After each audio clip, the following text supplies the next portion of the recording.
আমি রিমা। আমাদের শাশুড়ি বৌমার এই চ্যানেলে আপনাদের সকলকে স্বাগত জানাই। মায়েরা তো ফিরে চলে এসেছে, এরপর আমাদের জার্নি শুরু আজকে থেকে। একদম রেডি হয়ে গেছি, এখন প্রায় 8টা বাজতে যায়। আমরা ক্যাব বুক করে দিয়েছি, চলে আসবে। রাত্রে 9:40 আমাদের ট্রেন কলকাতা স্টেশন থেকে। ট্রেনে উঠেই আপনাদেরকে জানাবো কোথায় যাচ্ছি, আমি আর হাজব্যান্ড দুজনে মিলে। আমরা দুজনে মিলে সমস্ত লাগেজ নিয়ে আর রাত্রের খাবার নিয়ে বেরিয়ে পড়েছি। মা আমাদের রাত্রের জন্য বাড়ির থেকে ডিনার প্যাক করে দিয়েছে। যেহেতু আমাদের কলকাতা স্টেশন থেকে ট্রেন, সেজন্য আমরা একটা ক্যাব বুক করেছিলাম। কিন্তু জানেন তো কী কারণবশত আমি জানি না, 8টার সময় আমাদের ক্যাবের টাইম দেওয়া ছিল। এমনকি ড্রাইভার আমাদের ফোনও করলো, হঠাৎ করে ফোন করে লোকেশন জানার পরই দেখলাম ক্যান্সেল করে দিল।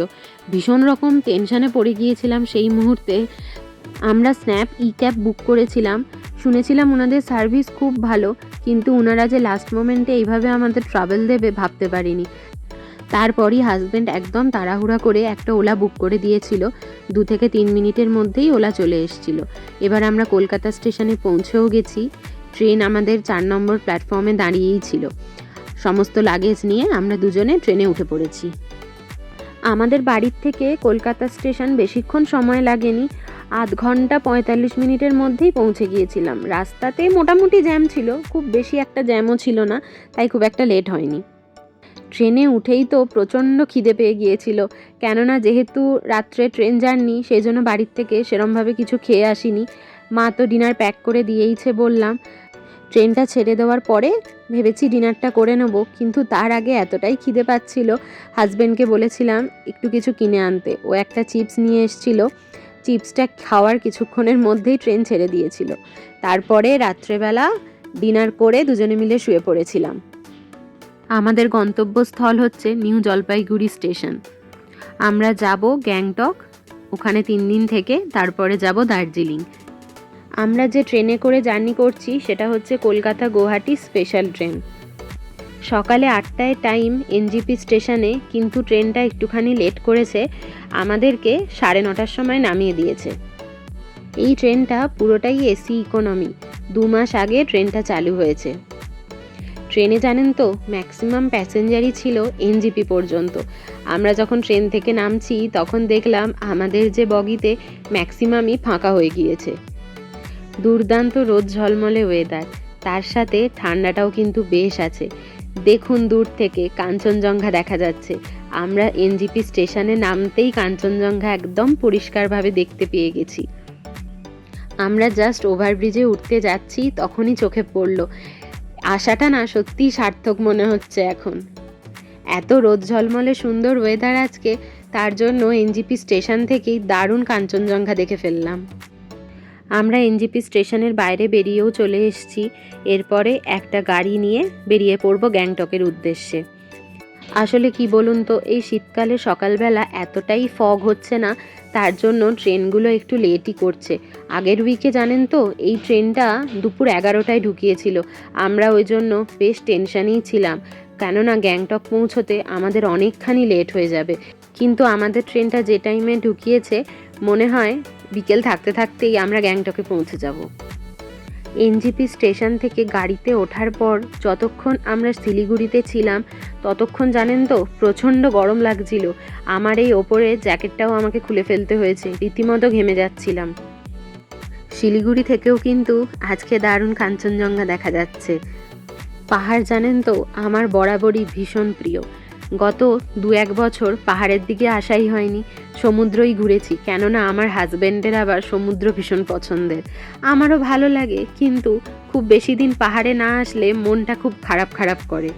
গ্যাংটক জানেন তো এই নিয়ে আমার 2nd টাইম আসা হচ্ছে, আর আমার হাজব্যান্ডেরও তাই। আর দার্জিলিংও আমাদের দুজনের এই নিয়ে 2nd টাইম।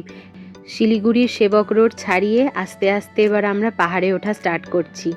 শিলিগুড়ির সেবক রোডে যেহেতু কাজ চলছে, সেই জন্য শিলিগুড়িটা ক্রস করতে একটু বেশি টাইমই লেগে গেল। কিছু মাস আগে গ্যাংটকে যে ভয়াবহ বন্যাটা হলো, তারপরে না সত্যি আমরা ভাবতে পারিনি যে আমরা এই ডিসেম্বরে আসতে পারবো। ভীষণই টেনশানে ছিলাম, ভাবছিলাম যেতে পারবো কি পারবো না। কিন্তু আর্মিদের তৎপরতায় এত দ্রুত এখানে কাজ হয়েছে, এত দ্রুত রাস্তা মেরামত হয়েছে, তার জন্য এই বন্যার কিছুদিনের মধ্যেই এখানকার রাস্তাঘাট আবার সচল হয়েছে। এই দেখুন এখনকার তিস্তা নদী, মাস দুয়েক আগে এই নদীর কি ভয়াবহ রূপটাই না মানুষজন দেখেছে, আর আজকে দেখুন কতখানি শান্ত। নদীর চারপাশে কত বালি জমে আছে, আর রাস্তাঘাটের অবস্থাও যে খুব ভালো তা কিন্তু নয়। বেশ কিছুটা রাস্তা প্রথমে ভালো আসার পরে তারপরেই শুরু হলো এবড়োখেবড়ো রাস্তা। রাস্তার অর্ধেকটা যেখানে ভেঙে গিয়েছিল সেগুলো আস্তে আস্তে মেরামত করা শুরু হয়েছে। যেহেতু রাস্তাগুলো এখনও আগের মতো তৈরি হয়নি, সেই জন্য এখানে খুব ধীরে সুস্থে গাড়িগুলোকে ছাড়া হচ্ছে, একদিকটা দাঁড় করিয়ে অন্য দিকটা ছাড়া হচ্ছে। পুরো রাস্তাটাই প্রায় এভাবেই হয়েছে, ওই জন্য আমাদের গ্যাংটক পৌঁছতেও একটুখানি লেটই হচ্ছে। আমরা প্রথমে ভেবেছিলাম বন্দে ভারতে করে আসব। বন্দে ভারতে আসলে আমাদের এনজেপি স্টেশনে পৌঁছতে পৌঁছতে 2টো বেজে যেত, তারপরে গাড়ি নিয়ে গ্যাংটকের দিকে রওনা দিতে হতো। যেহেতু পৌঁছতে পৌঁছতে অনেকখানি সন্ধে হয়ে যেত, আর রাস্তার যা অবস্থা তাতে জ্যাম হওয়ার সম্ভাবনাও বেশি হতো, সেই জন্য আমরা আর ওই রিস্কটা নিইনি। আমরা এই স্পেশাল ট্রেনেই টিকিট কেটেছিলাম। এটা শুধুমাত্র সপ্তাহে বৃহস্পতিবার করেই চলে। ড্রাইভার দাদাকে যখন জিজ্ঞাসা করলাম পৌঁছতে কতক্ষণ সময় লাগবে, উনি বললেন পুরোটাই জ্যামের ওপর নির্ভর করছে, কেননা এখন প্রচণ্ড জ্যাম হচ্ছে। দেখুন একবার রাস্তাঘাটের অবস্থা। এই রাস্তাঘাটগুলো দেখলেই বোঝা যাচ্ছে কি ভয়াবহ বন্যা হয়েছিল সেই মুহূর্তে, আর কতটাই না ক্ষতি হয়েছিল।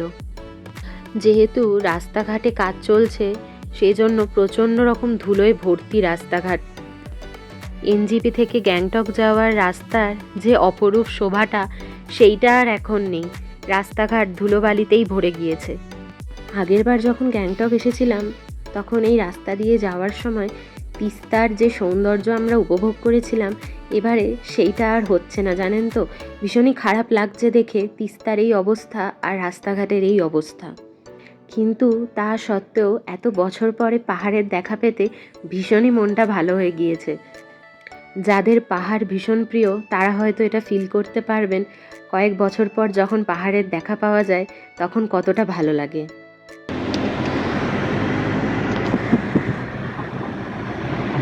পুরো ওদিকটা দেখো ধুলোয় ভর্তি।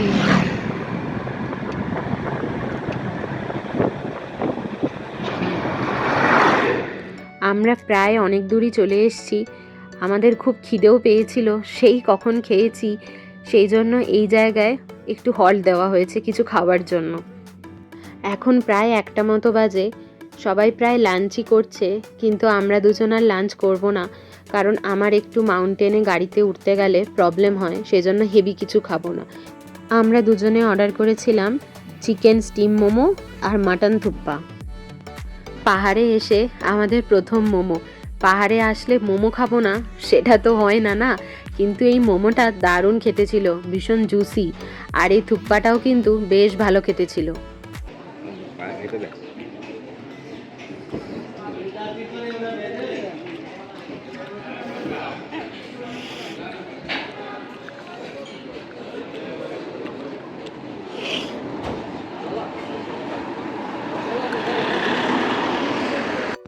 আমরা প্রায় গ্যাংটক পৌঁছেই গিয়েছি, ওই যে দূরে দেখা যাচ্ছে, আর কিছুক্ষণের মধ্যেই পৌঁছে যাব আমরা গ্যাংটক শহরে। ড্রাইভার দাদাকে যখন জিজ্ঞাসা করলাম গ্যাংটকে কীরকম ঠান্ডা, উনি তো রীতিমতো বললেন প্রচণ্ড ঠান্ডা গ্যাংটকে। শিলিগুড়িতে আপনাদের যেরকম গরম লাগছিল, গ্যাংটকে রাত্রেবেলা মারাত্মক ঠান্ডা। শুনে তো বেশ একটু ভয় ভয়ই লাগছিল। কিন্তু কি ব্যাপার বলুন তো, দিনের বেলা না গ্যাংটকে এতটাই রোদ উঠছে যে এইখানে ঠান্ডাটা খুব বেশি যে লাগছে তা কিন্তু নয়, কিন্তু রাত্রেবেলা যে ঠান্ডাটাই না পড়ছে সেটা আর বলে বোঝানো যাবে না, রীতিমতো কাঁপুনি দিচ্ছে। আপনারা হয়তো ভিডিওটা দেখে বুঝতেই পারছেন আকাশটা কতখানি পরিষ্কার, এখানে একটুও মেঘ নেই। এখন যদিও বা বিকেল 3টে মতো প্রায় বাজতে যায়, কিন্তু এক ফোঁটাও মেঘ নেই আকাশে। তবে যতক্ষণ আমরা গাড়ির ভেতরে আছি ততক্ষণ ফিল করতে পারছি না বাইরের ওয়েদারটা ঠিক কীরকম, কিন্তু যেই মাত্র আমরা গাড়ি থেকে একটু নামছি ভীষণ রকম হাওয়া দিচ্ছে। আর আমাদের যেহেতু এটা প্রথম দিন আজকে, সেই জন্য ঠান্ডাটা আমাদের একটু বেশিই লাগবে, আস্তে আস্তে এটা সয়ে যাবে। আমরা গ্যাংটক শহরে ঢুকে পড়েছি, এই যে গ্যাংটকের এমজি মার্গ। আমাদের হোটেলটা একদম এমজি মার্গের মধ্যেই। আমরা খুব তাড়াতাড়িই পৌঁছে গিয়েছি গ্যাংটকে, খুব একটা বেশি সময় লাগলো না, যতটা ভেবেছিলাম তার থেকে অনেকখানি কম লেগেছে। গাড়িতে ওঠার সময় ড্রাইভার দাদা বলেছিল 6-7 ঘন্টা লেগে যেতে পারে, কিন্তু আমরা 5 ঘন্টাতেই গ্যাংটক পৌঁছে গিয়েছি, যেহেতু জ্যামটা আজকে একটু কম পেয়েছি। এই সেই বিখ্যাত এমজি মার্গ গ্যাংটকের। ভীষণ সুন্দর লাগছে কিন্তু দেখতে। আমরা সমস্ত লাগেজ নিয়ে গাড়ির থেকে নেমে পড়েছি। এরপরে আমাদের হোটেলে যাওয়ার পালা। এমজি মার্গে নেবে এতটাই হাওয়া দিচ্ছিল, যার জন্য জ্যাকেটের টুপিটা মাথায় পরে নিয়েছিলাম। এই হচ্ছে আমাদের হোটেল, হোটেল মন্টিস সোয়াং। একদম এমজি মার্গের মধ্যেই হোটেলটা, কিন্তু কি একটা অসুবিধা বলুন তো, অনেকখানি চড়াই রাস্তা।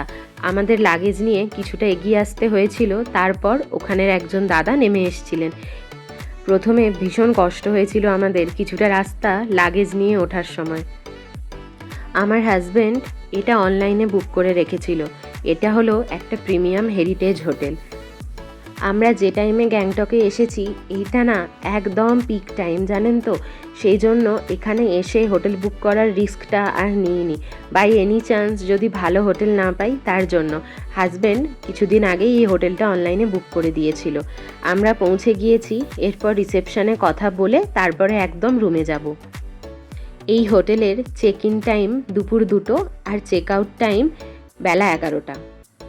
আমরা যেহেতু প্রিমিয়াম সুইট রুম বুক করেছিলাম, আমাদের 3 দিনের জন্য পড়েছিল 7,000 টাকা। সামনেই যেহেতু ক্রিসমাস, সেই জন্য হোটেলের রিসেপশনটাও কিন্তু বেশ সুন্দর করে সাজানো হয়েছে ক্রিসমাস ট্রি দিয়ে আর অনেক কিছু ডেকোরেটিভস দিয়ে। ওদিকে হাজব্যান্ড সমস্ত ফর্মালিটিসগুলো সেরে নেওয়ার পরে চলে এসেছি রুমে। ছোট্ট করে আপনাদের একটু রুম ট্যুরটা দিয়ে দিই। ঢুকেই সামনে ছিল একটা আলমারি, আর বাঁদিকে ছিল একটা বেড, আর বেডের সামনে ছিল একটা ছোট্ট টেবিল, 2টো চেয়ার আর টিভি, আর বেডের এক সাইডে ছিল মিরর। আর একটুখানি এগিয়ে যাওয়ার পরে বাঁদিকে ছিল ওয়াশরুম। ওয়াশরুমটা বেশ বড় ছিল কিন্তু, আর পরিষ্কারও ছিল।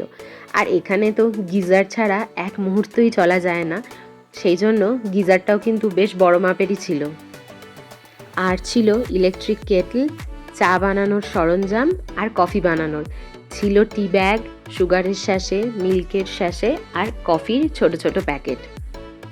আমাদের একটা উপরি পাওনা কি ছিল বলুন তো, রুমের উইন্ডোটা খোলার সাথে সাথেই আমরা এই মাউন্টেনটা দেখতে পেয়েছি। আমরা জানতামই না যে আমাদের রুম থেকে এত সুন্দর একটা ভিউ আছে। হঠাৎ করে উইন্ডোটা খুলতেই এই রেঞ্জটা চোখে পড়লো। কী যে অপূর্ব লাগছে কি বলবো, পুরো চূড়াটা বরফে ঢাকা। প্রথমে ভেবেছিলাম এটা হয়তো কাঞ্চনজঙ্ঘা, কিন্তু যখন ড্রাইভার দাদাকে জিজ্ঞাসা করলাম, উনি বললেন না, এটা কাঞ্চনজঙ্ঘা নয়, এটা অন্য কোনো একটা রেঞ্জ, আমার ঠিক নামটা জানা নেই। এসে ফ্রেশ হয়ে চলে এসেছি কিছু একটা খাওয়ার জন্য। এটাকে লাঞ্চই বলা চলে, যদিও বা এখন বিকেল 4টে মতো বাজে। ভীষণ রকম খিদে পেয়ে গিয়েছিল। আমরা আমাদের হোটেলের রেস্টুরেন্টেই খাবার অর্ডার করে দিয়েছিলাম। আমরা অর্ডার করেছিলাম চিকেন ফ্রায়েড রাইস আর চিকেন মাঞ্চুরিয়ান। এখানের খাবারের কোয়ালিটি কিন্তু বেশ ভালো ছিল, কিন্তু কোয়ান্টিটিটা অনেকটাই অল্প ছিল দুজনের জন্য। আর মাঞ্চুরিয়ানটার টেস্ট ভালো হলেও সাইজটা ভীষণই ছোট ছিল। যাই হোক, আমরা খাওয়া দাওয়া সেরে চলে এসেছিলাম একটু হোটেলের চারিদিকটা ঘুরে দেখতে। এখানে একটা ছোট্ট মতো টেরেসও ছিল। উঠে আসার পরেই দূর থেকে দেখতে পেলাম সেই মাউন্টেন রেঞ্জটা। ভীষণ সুন্দরভাবে দেখা যাচ্ছিল, কিন্তু এখন যেহেতু সানসেট হচ্ছে, সেই জন্য চারিদিকটা হালকা হালকা অন্ধকারও হয়ে আসছে বলে খুব ভালো একটা ভিডিও আমি তুলতে পারিনি। কালকে সকালে আপনাদেরকে খুব সুন্দরভাবে দেখাবো। আর যত সন্ধে বাড়ছে তত ঠান্ডাটাও কিন্তু বাড়ছে। আর বেশিক্ষণ এখানে দাঁড়াতে পারলাম না। এরপরে রুমে গিয়ে একদম টুপি পরে, গ্লাভস পরে, ভালো করে রেডি হয়ে বেরিয়ে পড়েছি এমজি মার্গের উদ্দেশ্যে। এখন ক্রিসমাস সিজন বলে এমজি মার্গটা অসাধারণভাবে সাজিয়েছে। ভীষণ সুন্দর লাগছেও দেখতে, আর মানুষজনের ভিড়টাও কিন্তু বেশ বেড়েছে এই টাইমে। এমজি মার্গের একদম শুরুর থেকে শেষ পর্যন্ত দুজনে মিলে ঘোরাঘুরি করে ঠান্ডায় কাঁপতে কাঁপতে চলে এসেছিলাম তৃপ্তি বেকারিতে। এই বেকারিটা এখানে ভীষণ ফেমাস, আর সবথেকে ফেমাস হলো এখানকার চিজ কেক। আমরা নিয়েছিলাম একটা চিজ কেক আর একটা চিজ পাফ।